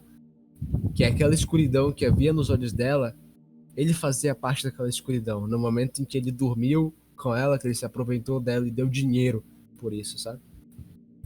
E aí é quando ele começa a sair do tráfico e a usar toda a grana que ele fez ali pra comprar criança de rua. Pra comprar criança desses caras e colocar elas em lar de quem precisava. Então ele vira tipo um agenciador. Ele compra criança como se ele fosse abusar delas e ao invés disso ele começa a colocar elas em lares de pessoas que queriam ter filhos. Em lares seguros, em lares que podem dar um futuro pra essas crianças, né? E aí, porra, o Tim aperta a mão e aí que eles vão mais ainda focados em tentar tirar a Rosil de dentro desse lugar. E aí, tudo que acontece do filme são poucas cenas de ação, é muito mais pressão psicológica que acontece, né? Tem uma cena de tiroteio e umas 3 de porrada, mas a pressão psicológica das coisas poderem dar errado a todo momento é o que te deixa tenso no filme o tempo todo. E ele, no meio do vilarejo, fingindo ser médico das Nações Unidas, tentando conversar com a Rosil, que é uma garota que já foi abusada por todo mundo, então ela não confia em ninguém, cara, é muito tenso. Cara. Que ele fica sempre por um fio de ser descoberto pelos caras. E aí até que vai todo mundo dormir, os caras enchem a cara e começam a tocar violão. E aí, até aquele momento, dá a impressão que o chefe da gangue e a Rosil têm um relacionamento de pai e filha. Até aquele momento parece que é só isso. Só que porra nenhuma, meu irmão. Quando o Tim invade o quarto da menina à noite, a menina grita, ela acha que ela vai ser abusada, e aí ele começa a vencer a garota no diálogo, explicando toda a situação, que se ela gritasse mais ainda, iam matar ele, iam matar ela, e que ele tava aqui pra retirar ela, aí ele mostra o medalhão, fala do irmão, fala do pai, fala que ele tá lá pra salvar ela. E aí ele se esconde debaixo da cama. E aí o chefão da gangue chega bêbado no quarto e tal, vem ver como é que tava a menina, perguntar por que ela tava gritando. E aí ele explica que... Ela explica, né, que ela só tava tendo um pesadelo ruim. Ah, não, é só um pesadelo. E aí ele fala, não, tudo bem, você vai ficar melhor. Aí ele tira ela da cama, joga na cama dele, começa a tirar o cinto, começa a baixar a calça, e, porra, vai dar merda. Na hora que ele vê isso, é a hora que o Tim sai debaixo da cama, cara. E aí ele sai debaixo da cama no maior silêncio do cacete e ele manda ela fechar os olhos. Na hora que ele manda ela fechar os olhos, é a cena de porrada do filme. Ele começa a bater o cara no silêncio e aí o cara puxa uma faca e ele estrangula o cara, muito foda. Muito maneiro. E aí ele consegue tirar ela de lá. Consegue tirar ela de lá na madrugada e todo mundo descobre que não só a garotinha já não tava mais lá, como o gringo tinha sumido, e o gringo era ele, e o chefe dos caras estava morto também. E eles retiram ela pelo rio, e daí as próximas cenas é só você ver a menina no hospital e tudo mais, tentando recobrar a consciência, e ela se assusta quando ela vê o rosto do pai dela muito perto dela. Porque ela tá acordando e, tipo, essa visão de ver um homem muito perto dela na hora que ela tá acordando foi uma visão muito ruim durante todo esse tempo de vida dela. Esses meses, foram meses que ela passou fora. Meses, sabe? E aí o filme corta pra uma cena dela tocando tambor, ela tentando recuperar a infância dela, enquanto a canção em latim sobre as crianças de Deus não estarem à venda vai reverberando até tudo ficar preto. E aí é quando aparece a coisa que mais me deixou surpreso, que é o fato do filme inteiro ter sido baseado em fatos reais, cara. E aí tu vê a foto do Tim real, tu vê a esposa dele, tu vê as pessoas que se envolveram na operação, tu vê os filhos dele e tu vê o depoimento que ele deu no Congresso americano sobre o resgate da Rosil, o resgate do irmão dela e como ele conseguiu, né, trazer todo mundo para casa. E graças ao depoimento dele, isso influenciou numa nova emenda na Constituição americana para que tivesse uma parceria entre a polícia americana, ou seja, entre o FBI e as outras polícias no combate ao tráfico infantil e ao resgate de crianças em outros países, né? Ou seja, para que houvesse uma cooperação maior e não tivesse esse delimite jurisdicional de fronteira. E aí, nessa hora, enquanto essas coisas estão acontecendo, ele vai jogando as estatísticas, né?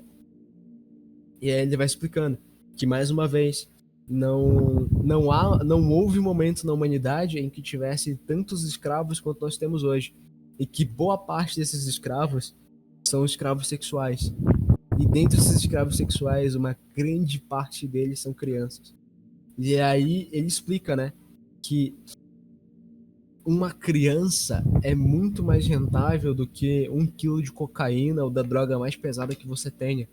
Porque a cocaína, você vai vender ela uma única vez. E ela vai ser consumida aquela vez ali e acabou.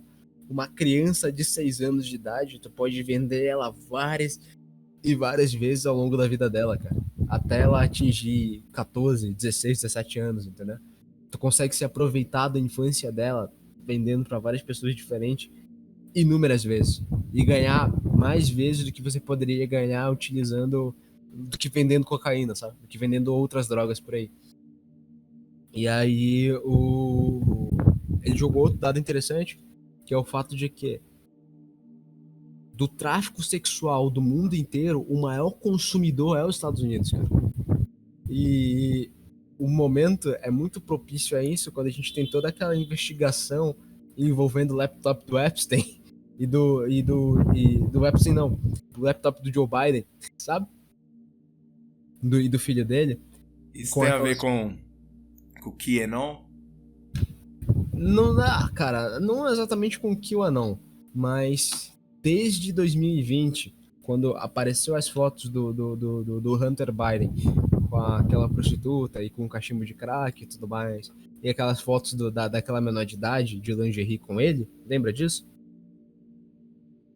A galera vem falando várias e várias vezes que aquilo era pra ser posto na mídia, que aquilo era mais que meio motivo pra poder colocar os caras atrás das grades. E só que naquela época envolvia só o filho dele, só o Hunter Biden. Você tinha prova material suficiente. Tudo que envolvia o Biden era uma fungada ou ele falando do idioma de pedófilo, né? Sobre chocolate, sobre sorvete de chocolate, entendeu? Qualquer idioma de PDF. Exato. Só que o que acontece com o que saiu recentemente, você tem, parece que foto do próprio Biden envolvido no ato em si, entendeu? E aí o que acontece? Talvez os americanos estejam piores do que os brasileiros, cara. O que Muito é pior? mais. Muito mais. É foda. Só que o que faz Mas parecer aí, que o Cacique, agora você comentando o filme, fica claro o porquê que o filme originalmente foi produzido pelaquela produtora lá, o 20th Century Studios, foi comprada pela Disney, por que a Disney arquivou, né? Aí eu achei engraçado, né? Tipo, a galera Neocon se perguntando, por que será que a Disney engavetou esse projeto, mesmo sendo claramente globalista, não sei o quê, porque isso não é uma pauta que deveria abranger os dois lados. Aí entra aquela questão, se eu te contar o que eles querem, que isso daí pra eles é mais um tipo de manifestação de amor. É o que o Code Hack, é o que a gente falava. O Olavo falou isso 300 vezes, velho. 5 anos atrás o Olavo já falava isso, que os caras iam passar esse discurso aí. Mas é o que a gente falava no ano passado com a galera, que se a verdade cair na cabeça do boomer da mesma maneira que caiu na nossa, o boomer explode, cara. Ele fica vai ficar de posição fetal e vai chorar. Meu Deus. Ele literalmente vira o meme do It's over. Acabou, entendeu? Acabou, já era. Ele vai olhar pra parede assim e vai falar que não tem mais saída, não tem mais jeito. Volta aquele texto do professor Chaim lá, do cara não acredita. Quando eles escutam o Lula, ou qualquer. Que nem a própria Gretinha lá, falando lá. Foi que fala dela que ela foi mais radical recentemente? Eu quero que vocês sofram. Quero que vocês sofram como eu sofri. Aí depois foram perguntar pra ela, né? Ela, não, foi uma metáfora. As pessoas não conseguem conceber que assim, não foi um momento de raiva, aquilo tá no coração delas mesmo. A boca fala do que o coração está cheio na maioria das vezes. Tudo bem que as pessoas têm momentos de fúria, né? Uma coisa é sua mamãe num momento de fúria, que você enlouqueceu sua mamãe 300 milhões de vezes. Ela fala que não queria que você tivesse nascido. E logo depois ela percebe a merda que falou, te pede perdão. Isso é um momento de fúria. Você quase enlouqueceu sua mãe. Mas essa galera aí não é assim que funciona. Eles são... sempre a gente comentou sobre isso, Cacique. Eu acho que a gente comentou sobre isso várias vezes lá no começo do esboço. As pessoas perderam essa capacidade de notar que, assim, tem pessoas que são más mesmo, ruins. É que aquilo, se você para pra olhar pra você mesmo, você começa a perceber que, olha, eu mesmo tenho meus pensamentos ruins, minhas ações ruins. Existem pessoas melhores do que eu por aí, mas obviamente que há pessoas piores do que eu por aí também. Mas continue, Cass. E que dadas essas coisas tipo, porra, é impossível, cara. Que não haja influência demoníaca, cara. E aí que tá, você tá falando, né, sobre como... será que os americanos estão piores que a gente? Cara, eles estão. Só que o que disfarça muito pra eles é o fato do filho da puta ganhar em dólar e querendo ou não... mas no sentido do presidente, entendeu? O que é pior? Você ter um presidente ladrão ou um PDF? Acho que o PDF é pior que qualquer coisa. Não, é pior que qualquer coisa. Cara. Eu acho que o lugar no inferno é muito mais embaixo pro Biden, entendeu? Cara. É literalmente você ser governado por uma elite satânica e pedófila, cara. É foda, é outro nível. É outro nível. Então, tipo, acho que até pra esses caras, né? Se a gente brinca inclusive, aqui... Cacique, isso é muito interessante, né? A hierarquia infernal, que assim como no céu, né? Tem uns graus lá da santidade, né? E as virtudes, né? Quanto mais os mártires estão em determinada posição, né? E eles têm uma graça diferente, a maneira como eles enxergam Deus é diferente, estão mais próximos, outros estão mais distantes, no entanto ninguém sente inveja de ninguém, todo mundo está satisfeito com a situação. No inferno é a mesma coisa, dependendo da gravidade do seu pecado, você está mais próximo de Satanás, e ninguém quer estar mais próximo dele. Ai, velho. Inclusive, volta a indicar aí a ilustração do Gonagai lá. Pra quem não gosta de ler nada, já é alguma coisa, né? Obviamente que eu aconselho ler a obra original, né? Mas vocês podem dar uma olhada aí. Deve ter os scans da vida da ilustração do Gonagai de Divina Comédia. Mas continue, Cris. E aí... Pois é. O que acontece? Quando você tem todas essas coisas saindo, né? Essas notícias e tudo mais, que, porra, queria que desse alguma coisa, mas não acho que vai dar em algo profundamente importante, né? Os caras vêm lá e me soltam. Porque o governo americano, de acordo com o general tal, confirma: aliens existem, nós temos corpos de extraterrestres aqui no nosso freezer, olha aqui. Porra, cara, aí todo mundo, tipo, esquece. Os caras viram, igual a cenoura do burro, sabe? Olha o extraterrestre ali, otário. Aí todo mundo vira assim, cadê? Eu quero ver alien. Aí os caras esquecem. Mudam a direção do foco deles totalmente. E se o cara mostrar uma bendita prova, se um cara trazer uma imagem sequer de um cadáver alienígena, de um corpo propriamente extraterrestre, do qual absolutamente não haja nenhuma produção cinematográfica naquela porra, todo mundo viria e fala, é verdade. Eles confirmaram que eu já sabia. Eu sabia. Eles confirmaram que eu sabia. E aí, tu vê isso acontecendo, e aí, tipo, os reais problemas, que é os caras vampirizarem crianças, isso vai tudo pra debaixo do tapete. Mas foi, cara, essa foi a primeira vez. Essa foi uma das primeiras, assim, eu não lembro de outro momento a qual você tivesse todo um espectro político revoltado com o filme, como ficaram com Sound of Freedom, do qual chamaram o filme dos piores nomes possíveis, E o filme só se trata sobre uma coisa: defender crianças. Evitar que crianças sejam abusadas sexualmente. Você lembrou do finalzinho de Vampiro de Düsseldorf? Pra cacete, cara, o tempo todo. O tempo todo. O tempo todo. Não tem. Não há como. Até a simbologia, cara. Tanto que tu vê, cara. De novo, quando a gente volta a imagem do Peter Lohan em Vampiros de Düsseldorf, sendo aquela criatura patética, né? Porra, desprezível, né? Tu volta pros pedófilos aqui, é a mesma coisa, cara. É a mesma coisa.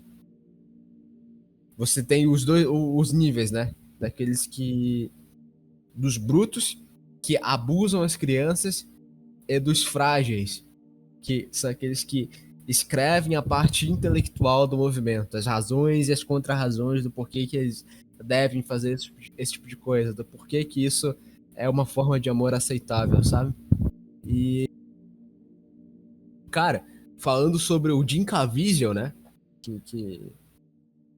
Na moral, ele é muito mais literalmente eu do que qualquer outro personagem que o Ryan Gosling poderia fazer, cara. É sério. Você ouvinte, você que quer uma nova personalidade, assuma a personalidade do Tim Ballard, cara. Porque ele, literalmente, no filme, ele não ri, ele não fala nada, ele é quieto, ele sequer pensa alto. E, cara, ele é o Ryan Gosling, só que mais legal.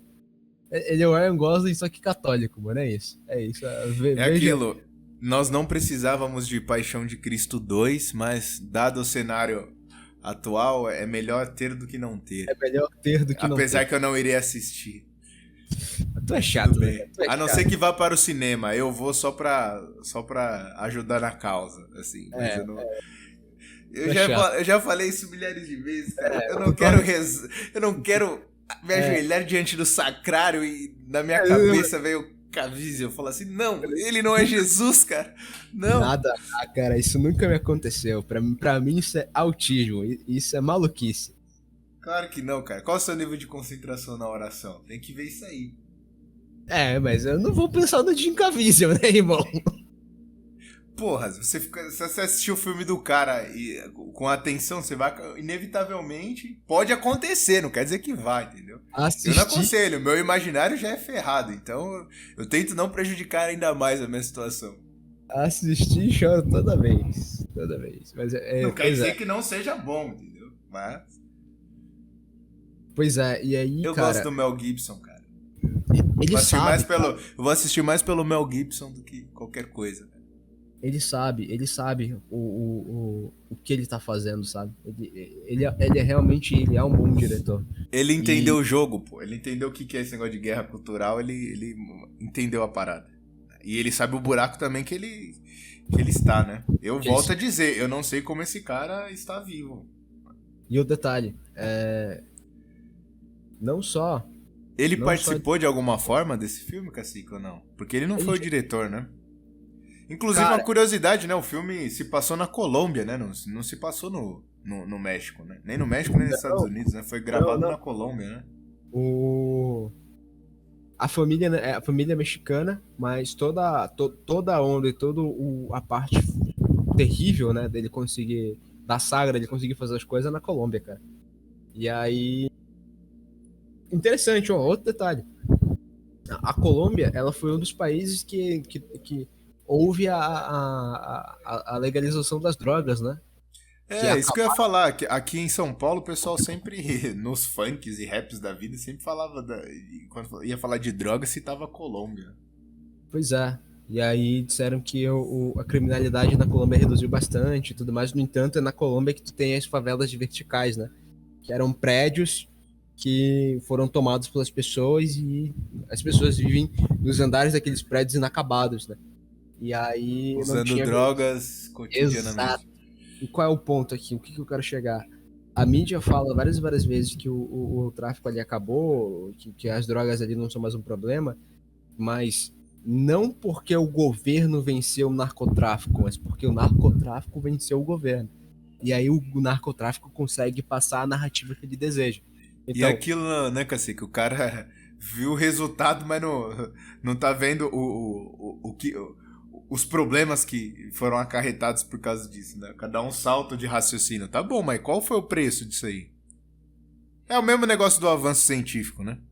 Você pode não ter violência na capital, ou não quer dizer na capital. Você pode não ter violência nos centros urbanos, mas você vai ter violência exatamente nas zonas onde o Estado não chega, que são essas periferias, sejam elas verticais ou horizontais. É lá. Volta a E a questão polícia da não entra. eugenia, né? Quem mais vai se ferrar com isso são os pobres, como sempre. E aí é interessante porque quem analisou a Colômbia de perto foi um cara chamado Major Novo, porque ele foi estudar a maneira como os caras tinham combatido o tráfico lá. Eu acho que nos anos de 2009 a 2018 a parada deu certo, porque eles tinham encurralado, tinham isolado o tráfico nas periferias e, em paralelo, eles abriram várias escolas que envolviam a educação militar. E aquelas escolas, elas funcionavam ali em tempo integral. Aí mudou o governo, os caras acabaram com as escolas e falaram assim: a gente tira as escolas em tempo integral e a polícia não entra mais na periferia. Aí o que aconteceu? Você tinha um jovem que não estava gastando o dia dele na escola e estava na periferia. Aí, nesse tempo que ele tinha tempo livre para poder ficar andando naquele fim de mundo ali por perto, é quando o tráfico começa a voltar. A criminalidade começa a encher. E as influências que os caras estavam trabalhando para retirar da população jovem na época, volta tudo de novo, 3, 5 anos depois.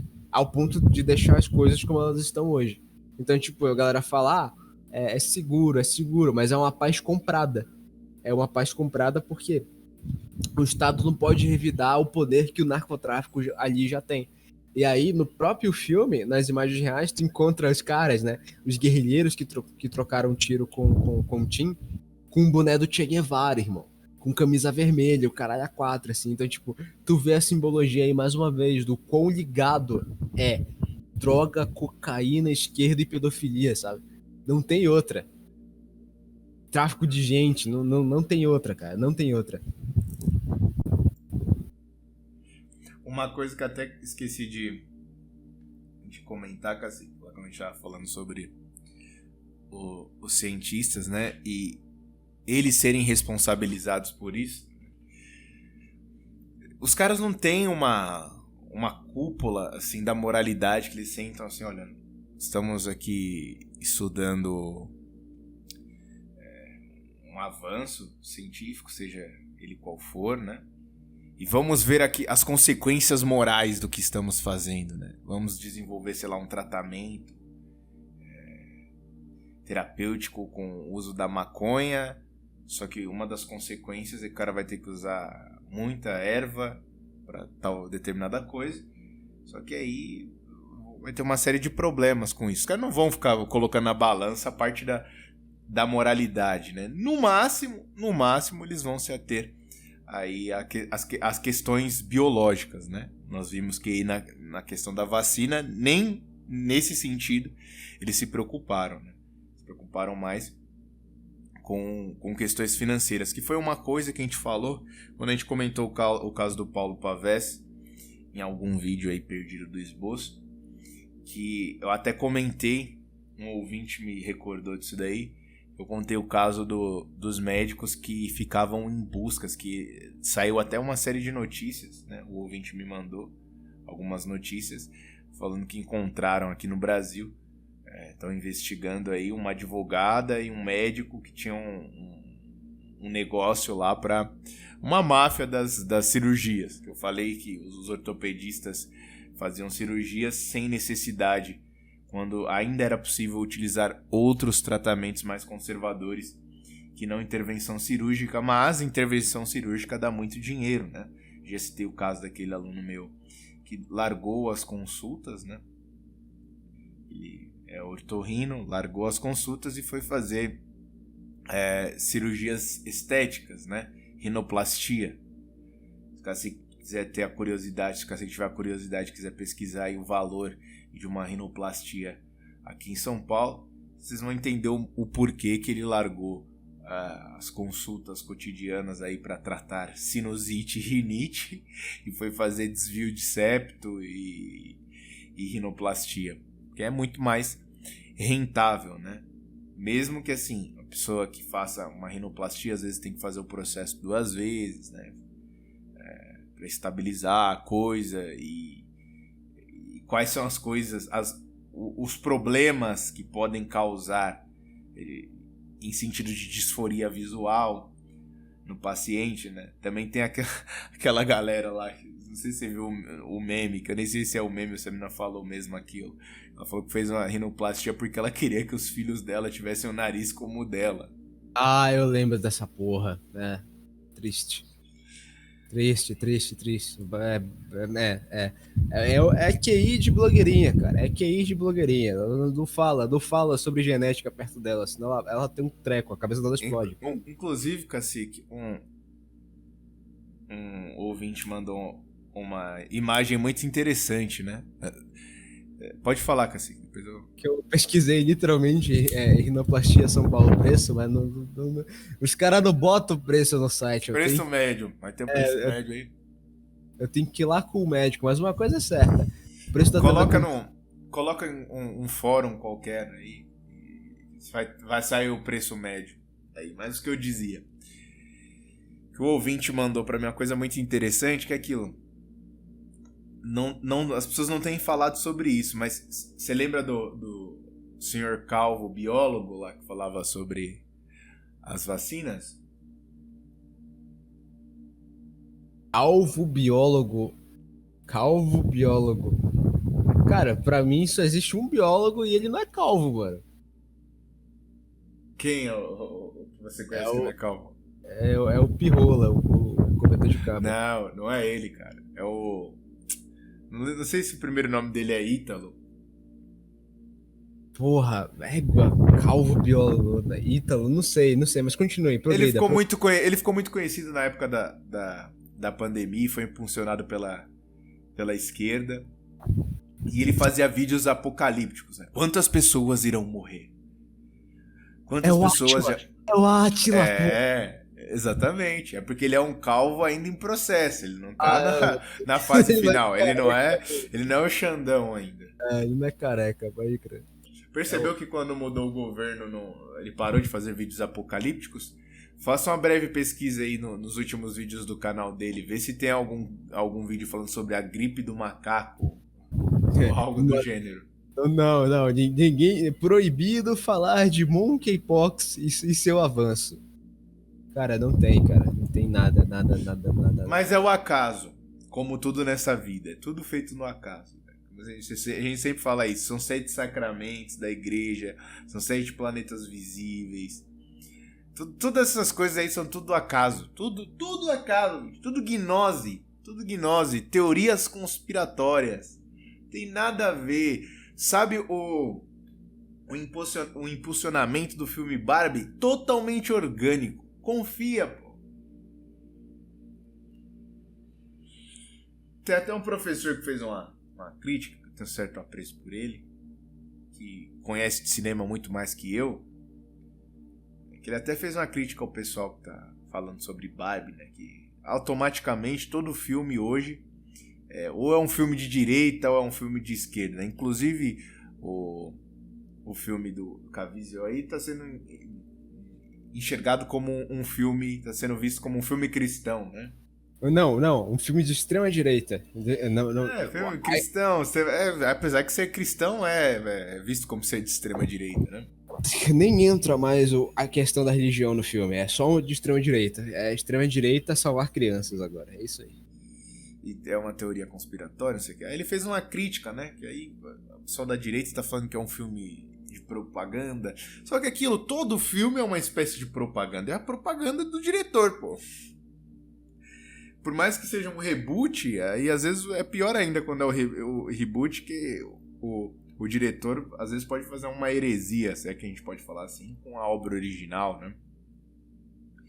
E se a gente parar pra analisar a história do cinema em si, a gente vai ver que o cinema surgiu como uma espécie de propaganda, né?